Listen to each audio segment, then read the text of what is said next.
तीनों कृषि कानून किसानों के हित में है, आंदोलन करने से कोई लाभ नहीं होगा, कहा सांसद संजय भाटिया ने। जी हां, हम आपको जानकारी दे दें, करनाल के सेक्टर 12 में मीडिया से बातचीत करते हुए सांसद संजय भाटिया ने कहा कि तीनों कृषि कानून किसानों के हित में है, इसलिए आंदोलन करने से किसानों को कोई लाभ नहीं होगा। उन्होंने आगे जानकारी देते हुए बताया कि किसान आंदोलन के मद्देनजर सरकार द्वारा पुख्ता प्रबंध कर लिए गए हैं। सांसद जी, किसान आंदोलन जो है शुरू हो रहा है, किस तरह देखते हैं? क्या कुछ प्रबंध सरकार के हैं, पुलिस के हैं?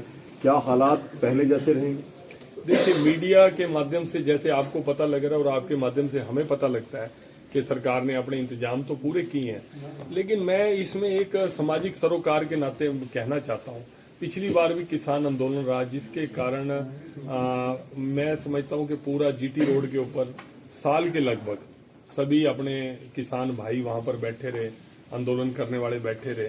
लेकिन मैं सैकड़ों बार आपके माध्यम से ये सवाल पूछ चुका हूं कि जो 3 कृषि कानून आए, इसमें किसानों के विरोध में क्या बात थी। आज पूरे 1 साल में मीडिया के सामने कोई भी आंदोलन करने वाले क्लियर नहीं कर पाए। जो विपक्ष के लोग थे, जो समर्थन करते थे, चाहे कांग्रेस के लोग थे या दूसरे लोग थे, आज तक वो कांग्रेस के लोग भी नहीं ये कर पाए कि उन 3 कृषि कानूनों में क्या चीज किसानों के विरोध में जाती थी। आज तक ये बात क्लियर नहीं हुई।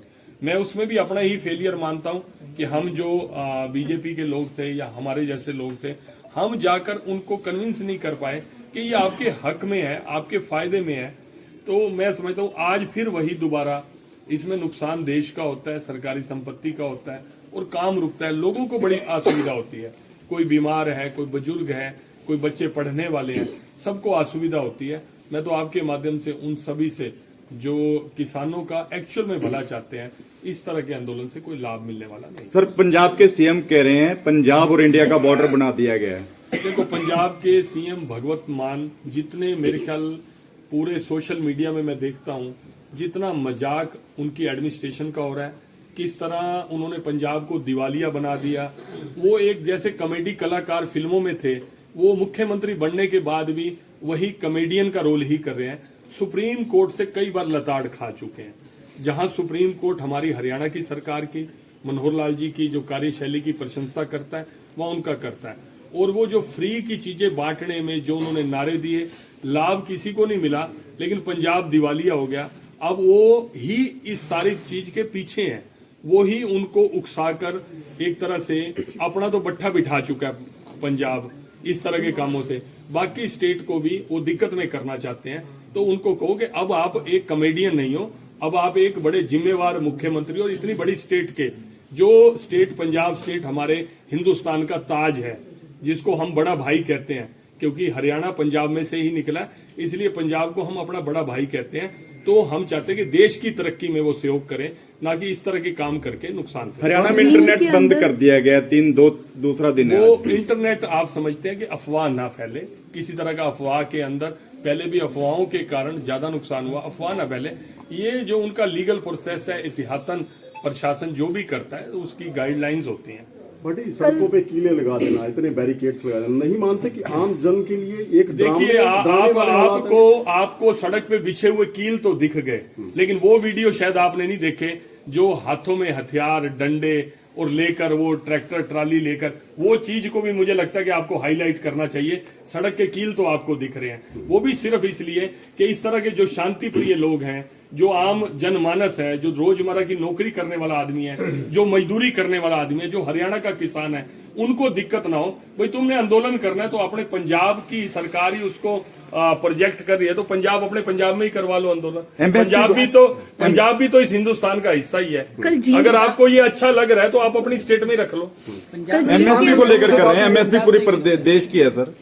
तो एमएसपी तो मैं कहता हूँ कि उसको लेकर आज मीटिंग भी है आपके। नहीं, हमारी स्टेट ने जितनी फसलों को एमएसपी दी है, 14 फसलों को एमएसपी दी है। पहले तो मैं अपने मान साहब को ये कहता हूँ, पहले पंजाब में उन 14 फसलों की तो एमएसपी आप दे दो, फिर आप इसके पक्ष में बोलना। खाली बयान देना, खाली सुनिए, खाली भाषण देना, खाली किसान के हितों का हित रक्षक बनकर खाली बयानबाजी करना, अगर आप में दम है तो हरियाणा की तरह 14 फसलों का एमएसपी दे के दिखाओ। देखिए, जब पंजाब के मुख्यमंत्री को सड़क पे बिछे हुए कील दिख रहे हैं, जो आंदोलनकारी हैं जिनके हाथों में हथियार है वो नहीं दिख रहे, तो इसका तो मतलब मेरे से क्या पूछ रहे हो, ये तो अंडरस्टूड ही है। कल जींद के अंदर दीपेंद्र हुड्डा ने, कल जींद में दीपेंद्र, आंदोलन पंजाब से क्यों स्टार्ट होता तो है? ये अब आप देखिए कि कहीं ना कहीं उनको उकसाया जाता है, कहीं ना कहीं उनको भड़काया जाता है। हमारा किसान भोला भाई है, हमारा बिल्कुल सादा भाई है, उसको किसी तरह आपके अभी ड्रोन दीदी द्वारा जो स्प्रे किया गया दवाई का, उसमें भी उन्होंने ये बात बोल दी, ये ड्रोन जो चल रहा है ये आपकी जमीन छीन ली जाएगी, 3 कृषि कानून आएंगे, आपकी जमीन छीन ली जाएगी। मैं कहता हूं जस्टिफाई तो करो कि कौन से कानून के कारण आपकी जमीन जा रही थी। तो ये झूठ, भ्रम, अफवाह, इसके ऊपर मैं आप मीडिया के सभी लोगों से कहूंगा कि अधिक से अधिक लोगों को जागरूक करो। जो हमारा भोला किसान है वो इनकी बातों में ना आए, सच्चाई सामने लाने का मैं आपसे प्रार्थना कल करता जींद हूं। के अंदर दीपेंद्र हुड्डा ने कहा है कि बीजेपी हमेशा उनकी पॉलिसी को रद्द करने की कोशिश करती है, जैसे राजस्थान के अंदर जो पेंशन है उसको भी बंद किया जा रहा है। नहीं, अगर उनकी पॉलिसी को, कई बार हम पार्लियामेंट में थे, वो तो हर बार बोलते थे कि हमारी पॉलिसी को आगे बढ़ाया, हमने ये सोचा था, मोदी जी उसको कर रहे हैं। वो हमारे किए हुए कामों का श्रेय लेना चाहते हैं। देखो, ये पूरी दुनिया के अंदर सिद्ध हो चुका है कि हिंदुस्तान की इकोनॉमी को, हिंदुस्तान की रक्षा पद्धति को जितनी ताकत के साथ मोदी जी ने इम्प्लीमेंट किया है, आज से जो पहले जितनी भी सरकारें रही हैं वो फेलियर रही हैं।